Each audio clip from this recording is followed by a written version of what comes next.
Je suis ici à Moscou pour présenter le film Les Misérables de Ladjli. Le thème de ce film, c'est les violences policières, mais c'est aussi l'enfance et l'histoire d'un quartier français, Montfermeil et Clichy-sous-Bois. Il y a une partie du roman de Victor Hugo qui se déroule à Montfermeil. Il y a toujours la maison des Thénardier et le lavoir. Victor Hugo écrit une partie du roman là-bas et il y a une partie du roman qui se déroule là-bas. Donc c'était un clin d'œil par rapport à ça. Et il y a également, on peut reconnaître un des personnages de Gavroche. Ce quartier, je l'ai connu il y a 20 ans, les premières fois où je suis parti tourner là-bas des courts-métrages avec mon collectif Courtrage-Mai. Et c'est Ladj qui est venu me voir, qui voulait depuis longtemps tourner un film là-bas. Et je l'ai accompagné sur l'écriture et après dans le jeu aussi.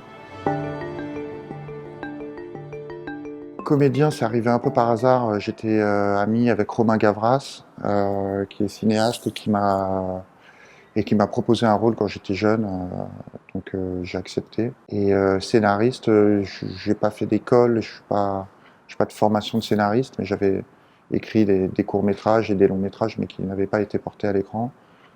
Et là, Latch m'a proposé d'écrire le court et ensuite le long-métrage. Le court-métrage, on l'a écrit tous les deux, moi et Latch, et le long-métrage, il y a eu une troisième personne qui est venue nous aider, elle s'appelle Giordano Gederlini, qui est scénariste professionnel de métier. C'est beaucoup d'échanges, beaucoup de travail. On avait quand même la trame principale du film, enfin de la narration qui était qui est la même que le court-métrage, mais on a changé des choses, on a approfondi les personnages, on a essayé de créer d'autres enjeux. Donc c'est un travail long et assez difficile et en dialogue avec les producteurs aussi qui sont impliqués aussi dans l'écriture, qui ont donné leur avis sur des directions. C'est une école de films d'auteur. J'ai découvert un peu le cinéma russe contemporain, parce que j'ai échangé avec Vladiane qui s'est occupé de la masterclass, qui avait travaillé à la FEMIS en France. Et il y avait des questions très précises sur le déroulement de l'écriture du scénario et ensuite sur le métier d'acteur, comment moi je prépare un peu mes rôles. Et c'était assez instructif, même si j'avais beaucoup de questions aussi à poser. Mais là, c'était moi qui devais y répondre. Comme j'ai participé à l'écriture, je me suis préparé déjà. J'ai essayé d'écrire un peu mon rôle, de lui donner des traits que j'avais envie d'exploiter. Et puis, c'est beaucoup documenté, même si la parole de la police est assez difficile à avoir, puisqu'il y a un droit de réserve dans la police par rapport à leur métier. Donc c'est un mélange de fiction et de documentaire. On a aussi rencontré des policiers pour connaître un peu leur quotidien. Pour la plupart heureux du film et ils l'ont trouvé assez juste.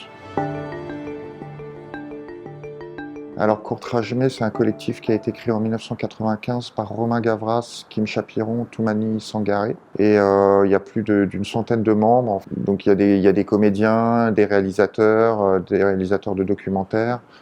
Enfin voilà, il y a des musiciens, des groupes de musique et on a fait beaucoup de clips et de courts-métrages et de documentaires tous ensemble pendant 20 ans.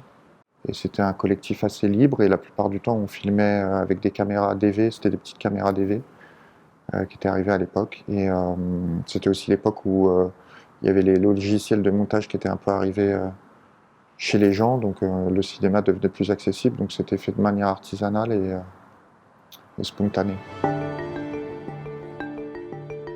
Et aujourd'hui, il y a une école Courtrage-Mai qui a été fondée par Ladj, avec les ateliers Médicis à Clichy-sous-Bois, et Montfermeil dans son quartier. Et c'est une école qui est sans limite d'âge et qui est gratuite. Voilà, donc pour l'instant, c'est des ateliers scénario et réalisation. J'ai tourné dans une série Netflix qui s'appelle The Eddy, qui est réalisée par Damien Chazelle. Et j'ai aussi tourné dans un film de Thierry de Peretti,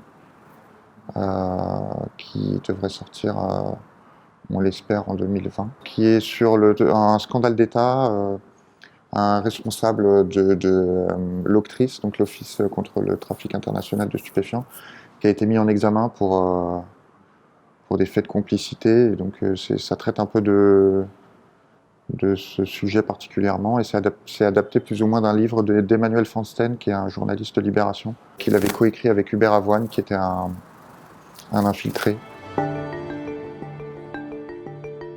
C'est pas si bas, c'est pas si bas, c'est facile.